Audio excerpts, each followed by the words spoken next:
திருக்குறங்குடியில் இருக்கிறோம். 5 கருட சேவை. திருமலை நம்பி, அழகிய நம்பி, வீட்டிருந்த நம்பி, நின்றிருந்த நம்பி, திருப்பார்கடல் நம்பி என்ற 5 நம்பிகளும் கருட சேவை வெகு விமரிசையாக நடைபெற்றது. இங்கு இருக்கிற இந்த பெருமான் தான் நம்மாழ்வாராக அவதரித்ததாக வரலாறு கூறுகிறது. நம்மாழ்வார் 5100 ஆண்டுகளுக்கு முன்பு பிறந்த ஆழ்வார். இவர்தான் பெருமாளை பற்றி 1296 பாசுரம் ஸ்ரீமன் நாராயணனுக்காக பாடியிருக்கிறார். ரிக், யஜு, சாமம், அதர்வண வேதத்தை தமிழுக்கு நமக்கு தந்தவர் நம்மாழ்வார். நம்மாழ்வார் இந்த தலத்து பெருமானை பற்றி பாசுரம் சொல்கிறார். நம்பியை தென் திருக்குடியில் நின்றவ செம்பொனே திகழும் திருமூர்த்தியை உம்பவர் வானவர் ஆதியம் சோதியை எம்பிரானை என் சொல்லி மறப்பனோ அப்படிங்கிறாரு நம்பாழ்வார். 6300 ஆண்டுகளுக்கு முன்பு பிறந்த திருமழிசையாழ்வார் இந்த தலத்தை பற்றி பாசுரம் சொல்கிறார். அழகான பாசுரம்.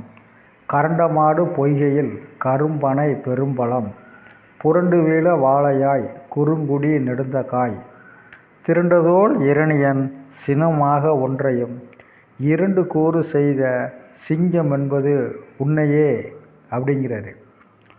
ஆற்று ஓரமாக பொய்கை ஓரமாக இருக்கிற இந்த பனைமரத்திலிருந்து விழக்கூடிய இந்த பனம் நீர் காக்கைகள் தான் வருகிறதுன்னு சொல்லி வாழை மீன்கள் தப்பி தவறி ஓடுகின்ற அவ்வளோ ஒரு செழிப்பான ஊர் இந்த ஊர் அப்படின்னு திருமழிசையாழ்வார் அழகாக சொல்கிறாரு.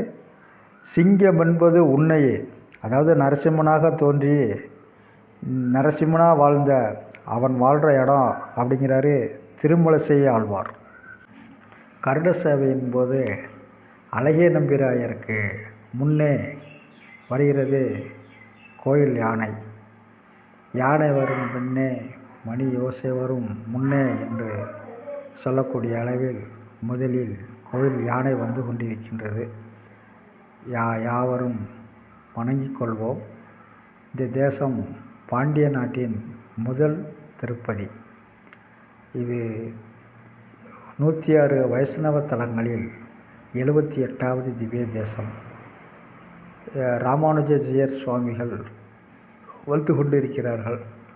இந்த சுவாமிகள் 50வது பட்டம். கிட்டத்தட்ட 950 ஆண்டுகளாக இங்கே ஜீயர் பட்டம் தொடர்ந்து வந்து கொண்டிருக்கின்றது. இந்த ஜீயர் சுவாமிக்கு முன்னால் 49 ஜீயர் சுவாமிகள் வைகுண்டத்தில் வாழ்ந்து கொண்டிருக்கிறார்கள். இது 50வது பட்டம்.